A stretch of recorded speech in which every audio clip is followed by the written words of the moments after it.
All right, good to see everybody. It's been a long time. Hope everybody's doing well. Excited to be here today to announce Gary Patterson as our new defensive coordinator. We went through a pretty long, extensive process to get to this hire. I want to thank Jen Cohen and Jay Hillbrand's University, all the support that we had to get through the process and be able to make the best hire for USC football, and we feel like we've done that. We had the ability to talk to a lot of different people at a lot of different levels with a lot of different skill sets as we worked our way through, what was going to be the best hire and the best person to come lead our defense in this moment, and taking into account the journey that we've been on up to this point, taking into account the skill sets that are in this building right now, both from a player standpoint and with our assistant coaches. And we felt like we landed on, one of the best guys in the business, and a guy that's obviously done it for a long time at high a level as anyone ever. I first got to know Coach Patterson being in that league, competing against each other for years and years. There was never anybody that was more of a pain to game plan for and try to figure out how to move the ball against than this guy, and the job he did defensively, the job he did in the program at TCU, the sustained success, unprecedented success at that school speaks for itself. And so, and then on a personal level, whether it be conversations before games, all the different league meetings, some yearly events that we attended together. I've had a chance over the years to get to know him, his wife Kelsey. They're phenomenal people, and it was cool to see all this line up because I think, as you'll hear this from him in a second, but I know, he wasn't going to jump back into this for anything. It had to be, the right opportunity, the right kind of place, the right kind of setting, and I know he believes and knows that he's found that, and we certainly feel the same way about him. And so today's about him. I'm not going to answer questions. Just wanted a chance to get to introduce him. You guys will enjoy visiting with him, and proud to have him as a part of our USC football program. So Coach Gary Patterson.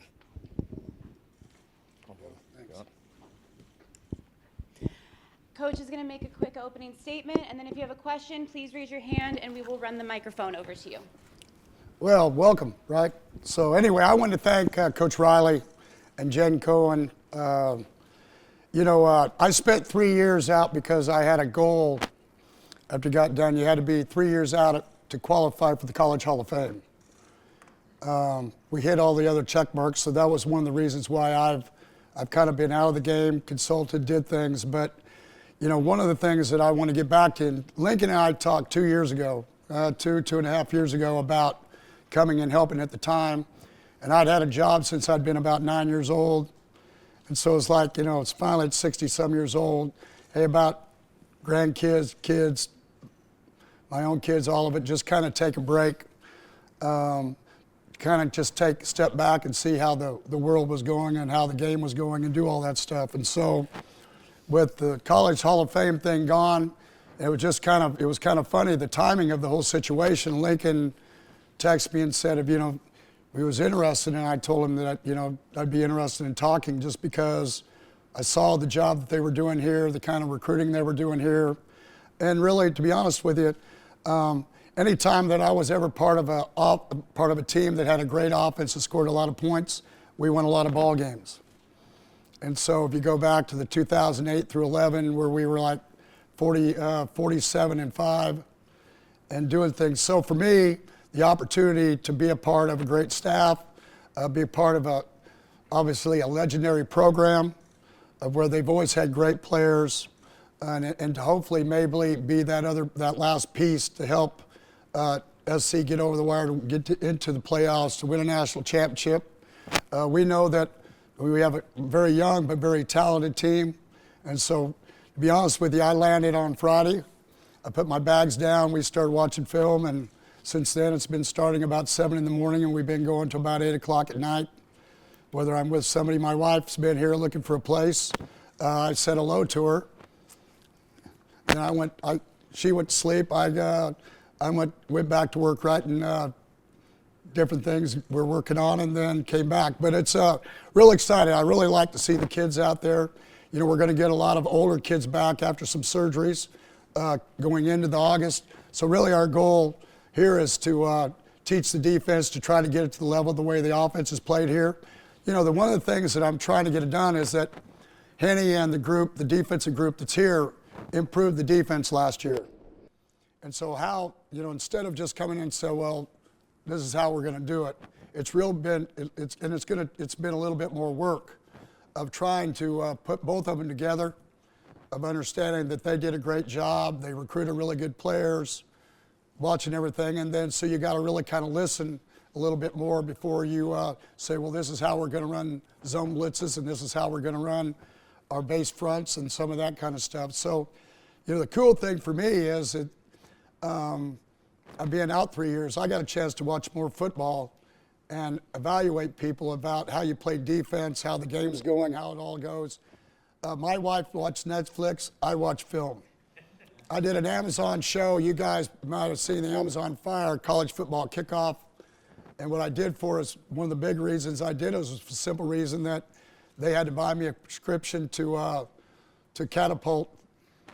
And so I could watch the coach's version of game. So every Sunday when everybody got done playing, I could wake up and start watching from Indiana to SC to whoever else we were watching play. So for me, it's exciting. I think the kids will show you this morning. I went running across.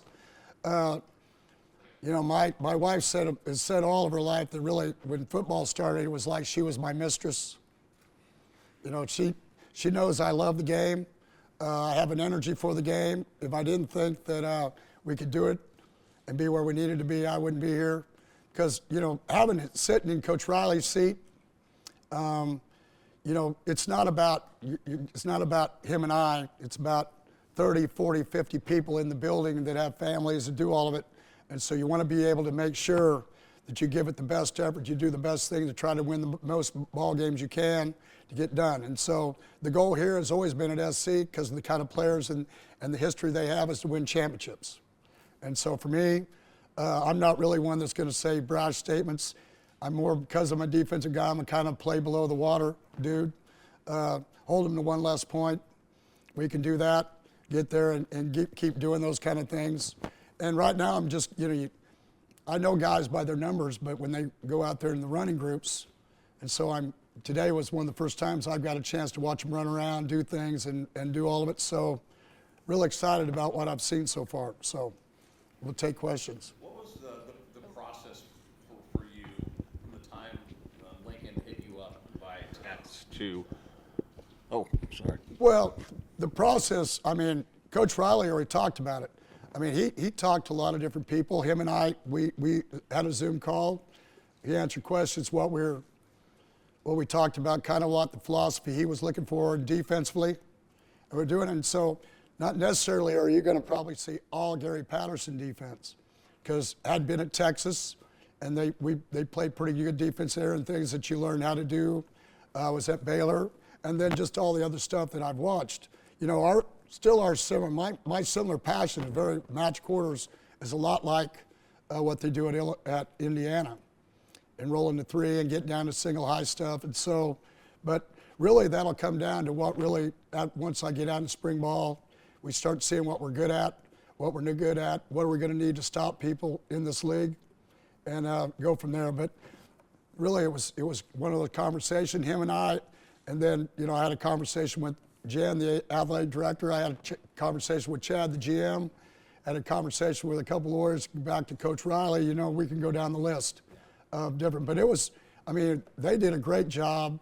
They did a great job of trying to find whether they would have picked me or not. I think it was a great process the way they went about it.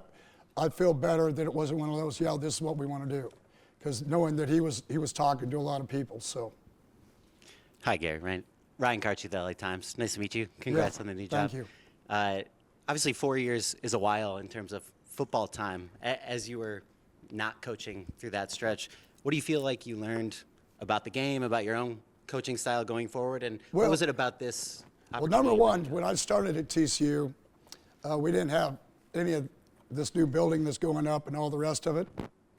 If I could step back and if you ever did it again, I don't want to be the bad cop. I kind of had to we had to play with more with less. And so you had to grow guys up. You had to make them tough if you didn't have the players. It's one of the things that they'll get from me here. all those things that you talk about, that, hey, you have to do it. You got to play hard. You got to do all of it.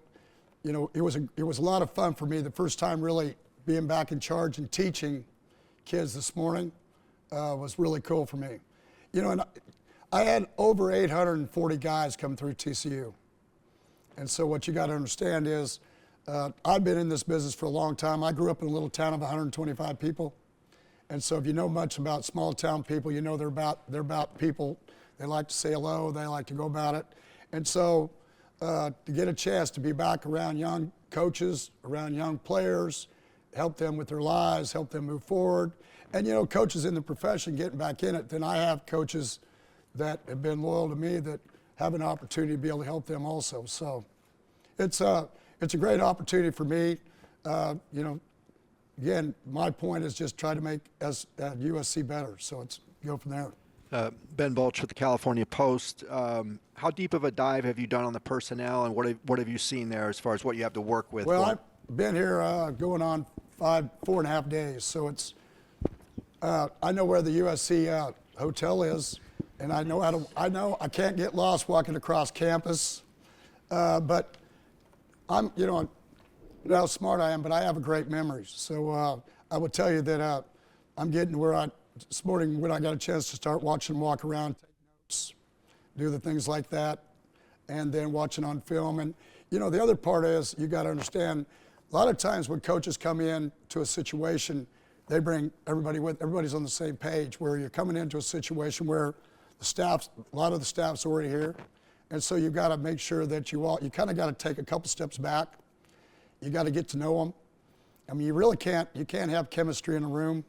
One of the things I learned as a head coach being in charge of a lot, you can't be winning if you don't have chemistry in the room as a defensive staff or an offensive staff or a whole staff. And by the way, they have an unbelievable chemistry in this building of how they treat people and how they do things. I mean, it's just amazing. I've been treated unbelievable in the short time we've been here. But, you know, that's really, right now, it's kind of trying not to jump 3 squares ahead, trying to make sure we do all the check marks. That means I'm staying up later, I'm getting up earlier, and doing all that. To be honest with you, though, that's the fun part about it. These kids don't understand, and all you guys know, it's still the journey. When you know that you start with something, and I'm not even sure when we start on defense what we start at the beginning of spring will be when we get to the end of spring. For the simple reason, you know, I've only known the kids maybe for 3 days, been around them maybe 2 or 3 days. The coaches find out what we can do well, what we can't do well, what we got to improve on. Look at the guys that are not going to be in the spring, that are older, that had, you know, surgeries and different things like that, and see how they're going to fit into things, so that when we get to August, we can put the best team. Because, you know, at the end of the deal, any league I was in, you always try to be so like in the Big 12, you tried to do everything. You changed your game plan to how do you beat Oklahoma and Texas. The coach was there. You know, when we were in the Mountain West Conference, it was BYU and Utah. When you were in the Southeast, when we were in Conference USA, it was Southern Miss and it was Louisville. And so what you do is it takes you X amount of time, but there's no patience here. Our job is to come in, and coach has been here for a little bit. It's come in and we need to make a difference. He had an unbelievable recruiting class. They're unbelievably talented, but they're, you know, as all freshmen, it's a day by day. Every day you're going to try to make them a little bit better, a little bit more educated about what we're trying to accomplish here. How do we play defense? How we do life? I mean, you're taking a kid out of high school. A couple of kids probably could still be in high school. I mean, but they graduated early, and so they're here. And, you know, you got to be able to really kind of dive into what they're like, so that you can get them where they trust you, that you can coach them hard and do the things you need to do. I think that's what people don't understand. You know, for 25 some years, you pick up a picture, you see somebody, Gary Patterson, yelling at him. And to be honest with you, you can't stay somewhere 25 years and always be a bad guy. So you don't have to worry about that. So for me, as I told Coach, I'm going to be a lot about chemistry in the building. You got to do it.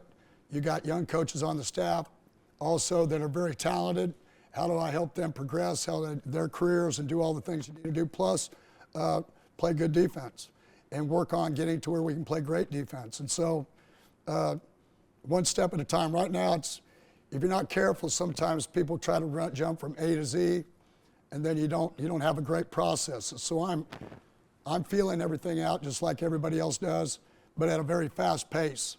Not necessarily asking everybody else to work at my pace in our office, because they've got recruiting still, they've got all the other stuff, and so we do things right now that we can all do together, and then I do all the other stuff that I worksheets and everything else at night when I'm not using up their time. So, yes, sir.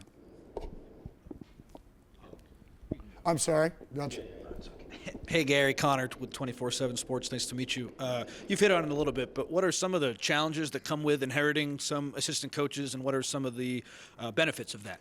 I don't know if there's any challenges. It's obviously, again, those coaches have done a good job recruiting, and like I said, they really improved the defense a year ago.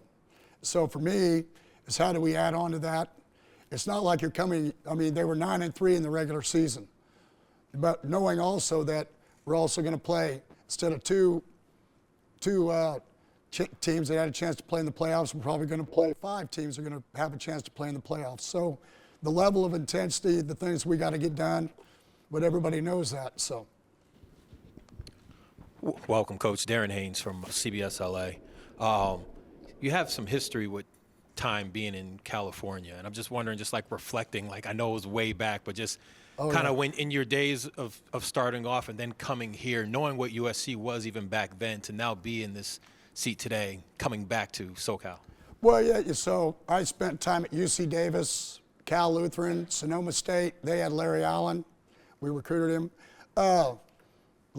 There's just a lot of good athletes in the state. And to be able to corral them, get them ready to go, do the things we do, I think is a big thing. But, it was my 20s when I was here. And so I have a lot of coaches, a lot of former players that are all here that have reached out, that live down here, that work and do. And so, that's a fun thing. Really, to be honest with you, whether it's getting back and being here, just getting back in the game has been a really cool thing, because there's a lot of people that know me, and they say, the biggest thing they said was, you getting back, the game is going to make the game better, which is an ultimate compliment to me. And so, I've always been one that wanted to make sure we did the right things as a whole entire body of college football. That's why I was on a lot of committees, and I was the president of the AFCA for a year, and so trying just to make a difference. I believe it's changed kids' lives, and that's the thing, that a lot of these kids, whether it was Sonoma State, UC Davis, or the Naval Academy on the other coast, you just have kids that they're now grown. I say kids, because it's 25 years ago, they're now in their 40s. If you ever told me that, when somebody said, well, you're at TCU for 25 years, I said, yeah, I went at 37 and I ended at 62. And let me tell you, that's a little bit of a stint, but it is what it is.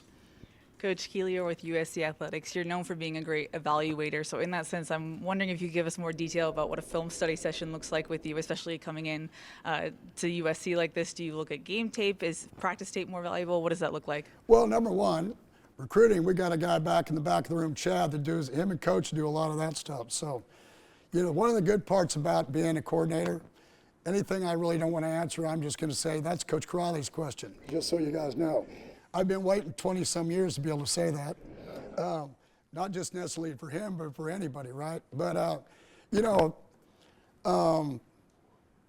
it's too short yet. You got to be careful with kids that you're around, and you got to see them play, be around, do things. And, I'm a big eye and personality guy. And that was one of the things that was very impressive with a lot of our kids today that I watched, is there's a lot of kids that want to win. They're young enough that maybe they don't know quite yet how to do that. That's our job. And so, every day of bringing them all together, putting them in a situation where we can be successful is going to be important. And, with Coach's leadership of understanding that it's going to take both sides of the football plus special teams. Got Coach Eck that came in from Nebraska, that took a Nebraska group from the 120s to where they were in the top 10 in the country in special teams. I think it was a great move on Coach's part. He's also going to be one of my linebacker coaches, and I won't have to be in charge of enthusiasm, to be honest with you. He's definitely the Energizer Bunny. I'm going to tell you right now, he can go. So we don't need to give him any Red Bull or anything else to get him started and going doing the things he needs to do. So, yes, sir. Greg Beecham with the Associated Press. I was going to ask you what the transition will be like being an assistant coach, but you just covered that pretty well. Yeah, I love it, to be honest with you. Yeah. I'm just wondering your history with Lincoln. Lincoln mentioned how hard you were to prepare for as a defensive coach. What's your history with him as an offensive coach and his growth as a coach? Your somewhat parallel careers. Well, number one, I didn't beat him.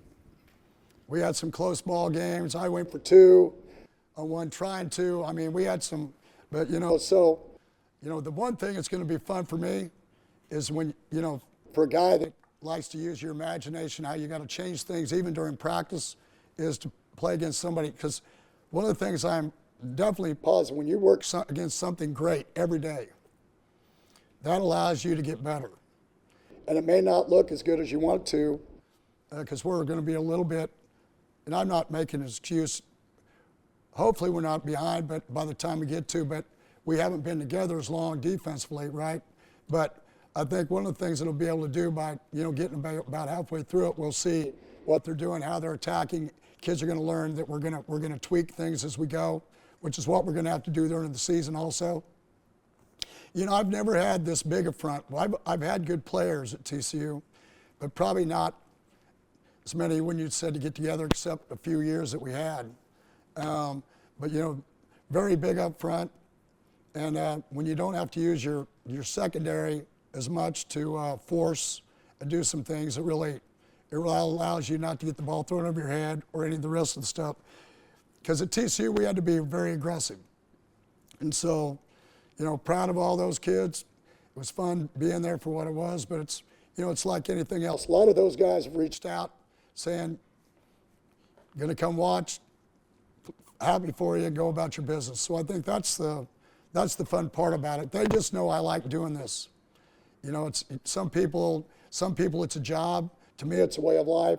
That's what my wife, we've been married over 20-some years, and that's what she said. You got to get back. You got to get back into what your passion is, because she said she married me for better, for worse, but not for lunch. I had to be gone 46 hours a day. So as Coach Riley could tell you, I was a terrible golfer because I played about 5 times a year, and now I've got to be where I'm a lot better golfer. And so now I'll go back to being a bad golfer, but it's okay. I'm going to be happy about that, to be honest with you. So, yes. Hi. Haley Sawyer, OC Register. I've heard that depending on the situation or day, you might be Gary or you might be Coach P. Yes, correct. I know that music Would my wife tell you that? No. I know music's a big part of your life. How does that part of your life kind of help you strike a balance between those two sides of yourself? Well, let me just say this. Even if I had a window, I don't have a window anymore. And now that I'm back to being hoarse, I have less of a window. But, I started young. In Kansas, they have wedding dances. And so you have a wedding, you have a reception. At night, you have a 4-hour dance. So we play. I could make $100, $150 back in the 80s to do those kind of things. It was cool. So for me, I got into music. Was kind of my release. You can argue when people want to discuss, but they can't argue with a song. Like one of them that's at the end on Spotify, it's called "The Day I Walk Away," is when we stepped down from TCU, and it was kind of one of those things where it was started to be written like you broke a breakup, but because 25 years is a long time, but it's love a lot of those people. A lot of people, greatness happens somewhere in time where dreams and hard work meet. And for me, coming from that small town, I knew how to work. I didn't know how to dream, because you didn't think that you ever got out of it. And so for me, I can promise you, my parents, they're really sitting in a situation smiling down because you want to do something that made them proud. And so I think it's a positive thing. And whenever you can be around great people, like here, really, and when I say that, it's not a cliche. I mean, really, starting with Jen, we had a call along with Coach Riley, meeting the staff. I mean, when you've been in the business for as long as I've been, you know a lot of people. And so there's a lot of people that have been through here. Today I just got off the phone right before we came over, Jeff McInerney, that was like special teams coordinator here at USC for a while, back with Coach McKay. I mean, when you have players that are almost 50 years old, you've been around a while. So, but you'll promise you when you step on the field, I will promise you I won't look like I'm that old. That's what I was told by a couple of my safeties this morning. It's like, I don't know, Coach. I think you're lying to somebody. So. Hey, Coach. Yeah. Miriam Swanson, Orange County Register. Welcome to LA. Thanks. You mentioned it, but you're known as a fiery coach on the field. I imagine that won't change. And do you think kids or young players have changed in how they take coaching over the years? I'll be honest with you. Even when I was at Texas and I was at Baylor, I didn't think so. I thought the great ones wanted to be told, the good ones wanted to be coached, and the bad ones, we got to change them. And so, to be honest with you, it actually helps me with the history because the kids nowadays with all the media, they can go back and search through everything, and they know that I had Jason Verrett was a corner that played for the Chargers, and he came from Santa Rosa Junior College. He was 155 pounds, and he came a two-time All-American. Or I'd take a Jerry Hughes and turn him from a running back into a defensive end. The fortunate thing is, at SC, we don't have to do that as much, okay? And so for me, like I said earlier, the passion for kids, and by the way, so you guys, that's Kelsey back there, my better half, Mrs. Pete. They like her a lot more than they like me, to be honest with you, some of them. But, through the years, they all grow up. And the cool thing is watching them, not just if they played in the NFL, but they became CEOs of their own companies. And they use, when they put down the things that you said, and that's what they live by when they run their company and do things. That's kind of the thing that gets kind of lost in the whole thing. How did you help people? What's one of those things? They got better? Or what is like a phrase that sticks with kids? Well, let's see, that sticks with them that I could say in here. No, I'm just kidding. It's like I just told you, greatness is a place. Number one, winning is not a sometimes thing. I don't care if it's football or whatever it is in life. Winning is not a sometimes thing. When you wake up in the morning, especially in the town that I came from, you're going to get up and you better start charging. I think of my 27 kids in my graduating class, I think only 2 of us left. Everybody else farmed and ranched and did all of it. One is a roving mechanic in South Korea, and myself. And so at the end of the day, that's like I said, you didn't learn how to dream. And so, but they're all good people. They were all smart. And so, I had 2 uncles, one Harold Patterson that played in the Canadian Hall of Fame. He's in the Canadian Hall of Fame, youngest player. He's in the Kansas Hall of Fame. And then Ray Patterson that actually played with Bill Parcells at Wichita State. So I'm just down the list, to be honest with you. But I know this, but they're again, all of them, I came from a family, my dad of 8, 28 grandkids, so 28 cousins. And so we always had a lot of people around us. So, but that's why I like people, whether it's my own grandkids, my own sons, or all the guys that you coached. You have to have an appreciation for what they did for you because that's why you kept your job. And I think if there's anything I learned out of all of it is that I can talk to kids a little bit different now than I could 25 years ago because of, as they say nowadays, I have a little bit better riz. So. So, yes. Just how far along are you on familiarizing yourself with the personnel here at USC? How much more do you have left? Hopefully, Coach Riley said 2 or 3 years, so we just keep doing things, right? No, it's they have to get to where they trust me. If you watch me on the side, I'm one of these guys that I wait till the last second. I'll change coverages by what I see. I had that microphone that we have now. That's why I could never talk after ball games. I may look like I can actually talk to somebody after a game by having the microphone, so I don't have to yell at the mic, linebacker or the free safety or the corner to press or whatever I needed him to do. So, but it's it's been a short time. Right now, it's between everything we've been doing, it's really been about taking it one step at a time. Make sure we have a good foundation of defense to put in, and then also get to know the kids, get to know what they do well, what they don't, and keep working on it. From watching them lift and run, because you know they're going to get. You know, one thing that happens nowadays, and it's here we got. I don't know, is it 32 out of 35 are already here, Coach? So you have your whole team. So you get one cycle right now of lifting, and then you start spring ball, and you start on another cycle, and you finish at the end of spring ball, and then you get back in the summertime, and you go, and then you finish another cycle. A kid nowadays, and he goes through spring ball, a kid has 3 cycles of lifting, and he went through 15 practices and all the meetings. They're not a freshman anymore. That's what we got to understand.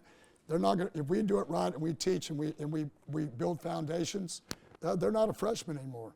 Even at TCU when I was before, we didn't have as many, but the ones that came in were a lot better players that August because they went through all this stuff. And so the key is not making sure that until we get them stronger, that an 18-year-old is playing against a 22-year-old, so you get them on the field, and that's their job. You know, some of them think, when you say weight room, well, they think, well, I got to gain weight.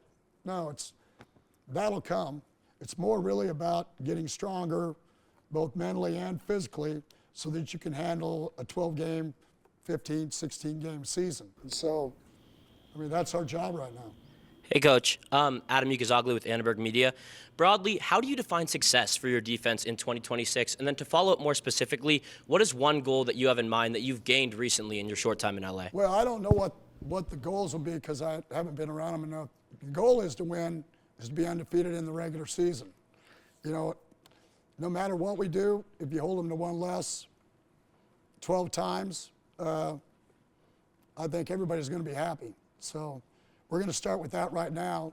I'll know more about them by the time we get to the end of 2-a-days, and then I could probably answer that question better. Coach, this question comes from Ryan from the LAFB Network. He says, what growth have you seen from head coach Lincoln Riley since you first began coaching against him back in the Big 12? Well, number one, he started as a coordinator, and then he became the head coach. Number one, you watch how he handles players and staff and everything. I think it's awesome. He does a great job of all that. Like I said, starting this whole conversation, how comfortable I felt being in the office, how well we've been taken care of. You know, it's not an easy thing getting through HR and all the things you need to get done. Plus, you're trying to meet 12 hours a day. And by the way, we want to watch them in the weight room, and we want to watch them run, and we want to watch them do that. And by the way, we might get to 6 o'clock and wonder, oh, I forgot to eat. So right now, that's kind of me. And so, and that's your question. I think the goal will be, again, I think I'll be able to do a better job of that come close to September. So. Hey, Coach. Adam Bradford, USA Today Trojans Wire. Obviously, there's been a ton of changes in college football since you were last at TCU 4 or so years ago. So how, if at all, do you kind of plan on adapting the way that you do things, whether that be with coaching, recruiting in general, to where the sport's changed? My job is to defense, so I don't deal with NIL. I don't deal in all those different things. You know, one of the misconceptions, you know, I raised almost $1 million at TCU before the year that I stepped away. You know, I made a statement about, I said I didn't like it. It's not what I said. I said I didn't think it was going to be good for college football. Okay, and I don't. I think though, because I was on a lot of meetings with the NCAA, and I was the president of the AFCA. But also, we'd been telling the NCAA and everybody else for 15 years that we had to start closing the gap. I was seeing too much dirt through the floor, more than I ever had when I went to home visits. And so we are where we're at. And, I'll tell you about coaches. Coaches are just one of those things. You set up the rules, and then we're going to change.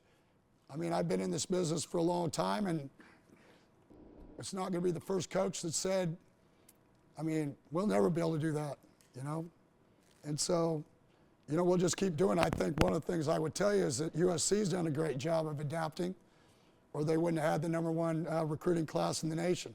So I'd say they did a great job of doing that. So. Coach Darren Haynes here again, CBS LA. Take us back behind the closed doors with Coach Riley and whatever that exchange was, phone call, text message, when basically he was kind of recruiting you to be that defensive coordinator. What was that like to finally make you say, you know what, I like this job, I'm coming? Well, again, I'm going to go back to, I'm going to go back to this.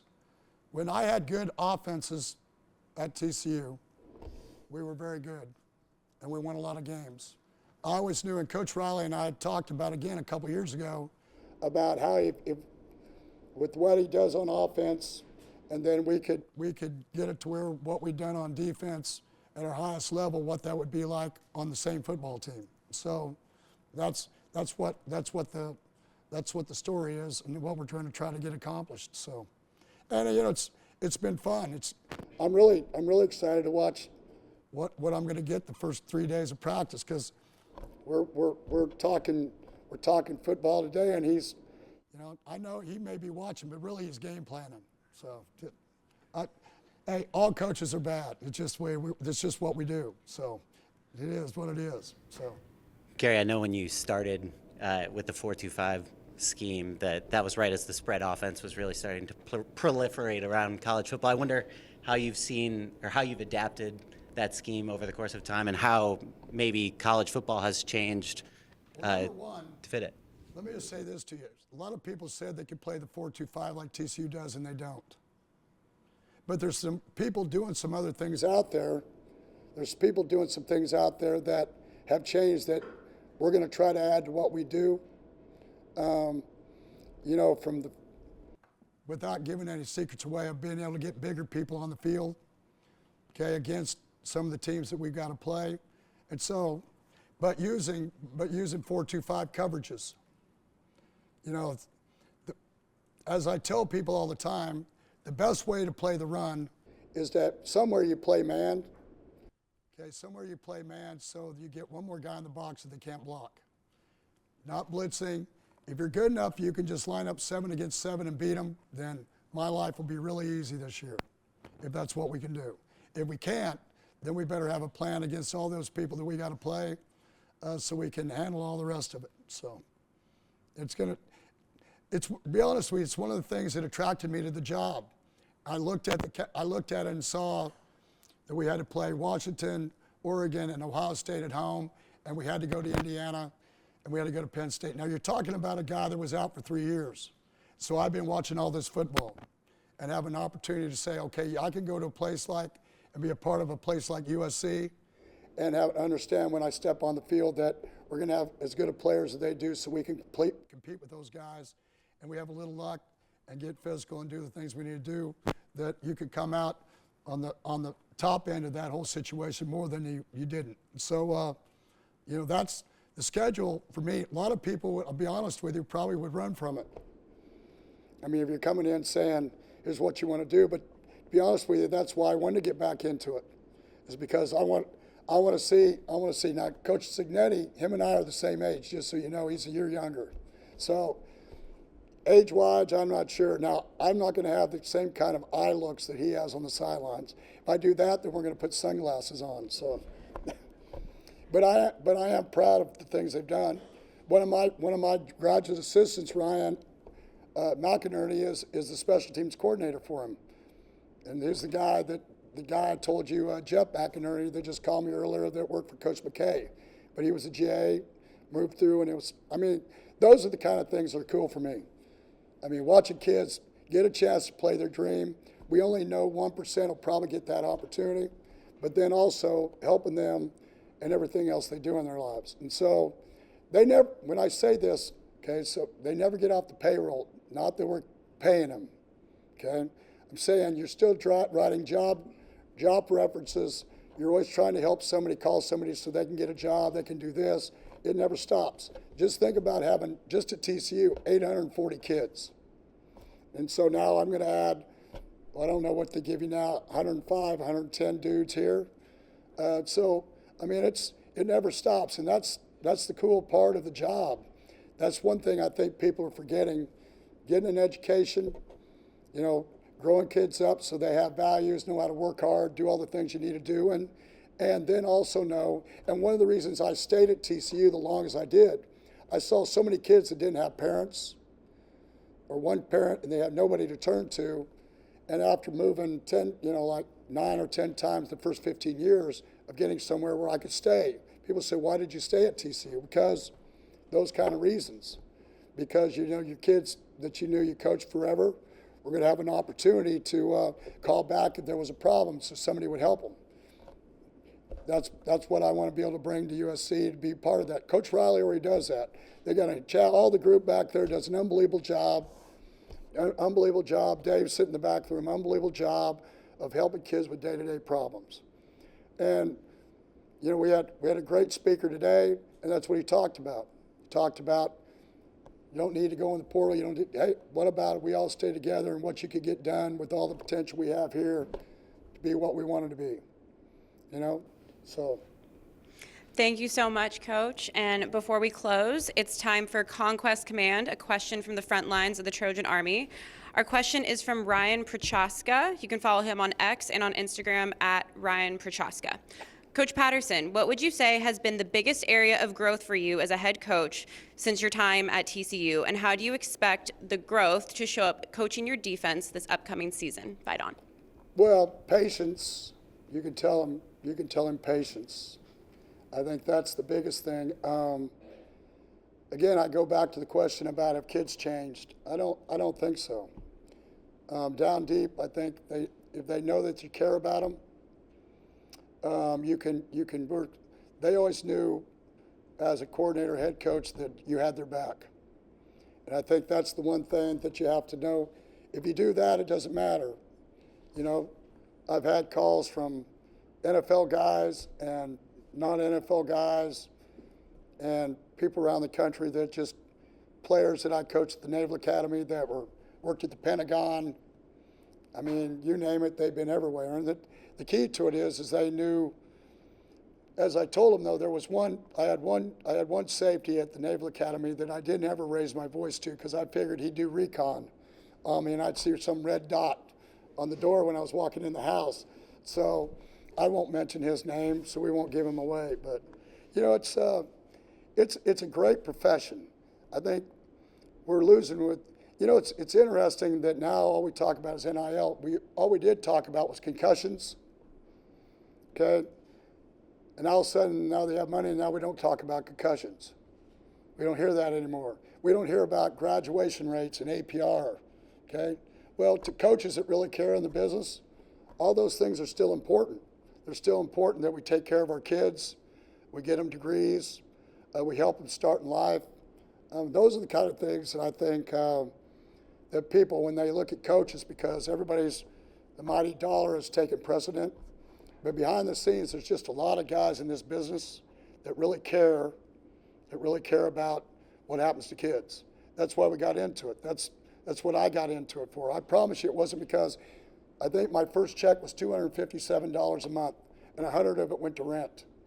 So we lifted late at night because then we drank water and we were tired, and I didn't worry about eating because we weren't going to make it through the month. So at the end of the day, a lot of us have done a lot of things. There's a lot of stories in coaches and a lot of other professions of people that's what they did it for. So at the end of the day, I mean, you guys do what you do. It's the same.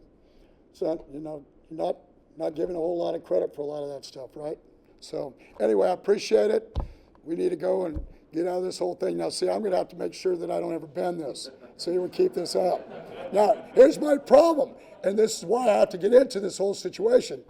The SMU ponies do a little bit like this, and so I'm just going to forget that red and blue and just know what our colors are here. So, hey, fight on.